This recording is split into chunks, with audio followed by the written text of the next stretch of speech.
کل supreme court of Pakistan میں یہ ایک اہم کیس سنا جا رہا ہے اور اس کیس کی اہمیت اس لیے ابھی گوں ہے کہ اس سے ڈٹرمن ہوگا کہ پاکستان میں خفیہ اداروں کی اور خاص طور اسٹیبلشمنٹ کی مداخلت کس حد تک ہے اور کس حد تک وہ پاکستان کی جوڈیشری پر اثر انداز ہوتی ہے اور جوڈیشل سسٹم یا فیصلہ کرنے یا انصاف کی راہ میں حائل ہوتی ہے یا پھر نہیں ہوتی. ایک سپوزیشن ہے یہ.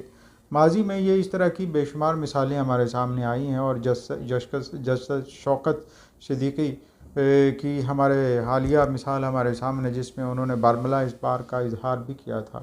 اب چھ ججز نے جو اسلام آباد ہائی کورٹ کے انہوں نے لیٹر لکھا. لیٹر کے بعد اب سو موٹو کے بعد اب جو صورتحال ہے وہ یہ کہ کل سماعت ہونے جا رہی ہے. پاکستان تحریک انصاف کہتی ہے کہ یہ لائک مائنڈڈ بینچ ہے کہ اس میں وہ ججز شامل نہیں ہیں جو ایک طرح سے پاکستان تحریک انصاف یا ان کی سپورٹ کرتے ہیں یا ان کے بارے میں کہا جاتا ہے کہ وہ سافٹ کارنر رکھتے ہیں.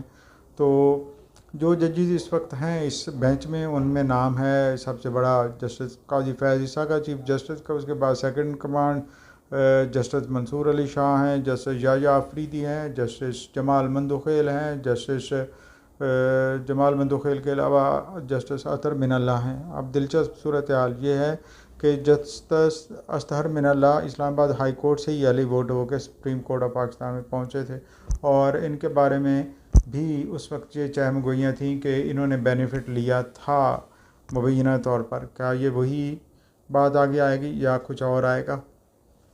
اس کے علاوہ بھی اور بہت ساری چیزیں ہیں جیسے جسٹس شوکت صدیقی صاحب جو ابھی حال ہی میں جن کے اوپر جو الزامات وہ ختم ہوئے اور ان کی ڈسمسل ریٹائرمنٹ میں کنورٹ ہوئی.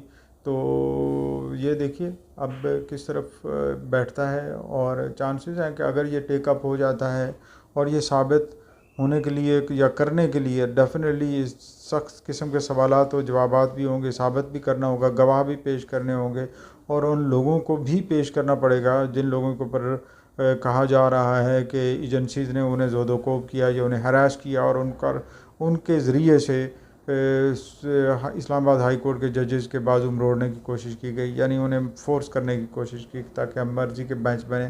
چیف جسٹس اسلام آباد ہائی کورٹ کے اوپر بھی اس طرح سے کافی زیادہ اس لیٹر کے اندر جو الزامات ہیں یہ ایک طرح سے چیزیں ہیں وہ بھی سامنے آئیں گی. آپ کیا کہتے ہیں اس حوالے سے کہ کیا انصاف کے تقاضے پورے ہوں گے اور ہوں گے تو کیا اس سے آئندہ کے لیے انڈیپینڈنٹ جوڈیشری انشور ہو جائے گی اور کیا چیلنجز ہیں جو اس بینچ کو درپیش ہوں گے اور ان پر قابو پانے کے لیے کیا اقدامات کرنا ضروری ہیں؟ والسلام.